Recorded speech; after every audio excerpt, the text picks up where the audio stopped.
Revillame wag daw madaliin sa plataporma dahil hindi pa nananalo. Hindi pa nagmamadali si Willie Revillame sa pagbabahagi ng kanyang mga plano o plataporma bilang kandidato para sa Senado sa darating na midterm elections sa 2025. Sa isang panayam na isinagawa ng One News, nagbigay si Revillame ng mga pahayag na nagbigay diin sa kanyang pananaw hinggil sa mga inaasahan mula sa mga tao. Bilang isang independent senatorial candidate at kilalang TV host, sinabi ni Willie na mas makabubuting tanungin siya tungkol sa mga ipanunukalang batas kapag siya ay nanalo na. Sa kanyang sagot sa tanong kung ano ang kanyang mga plataporma, sinabi niya, "Wala pa akong mga panukala, hindi pa kasi ako nanalo."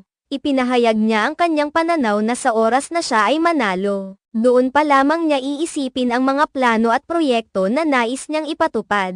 "Pag nanalo na ako, doon ko na lang iisipin yun. Huwag niyo muna akong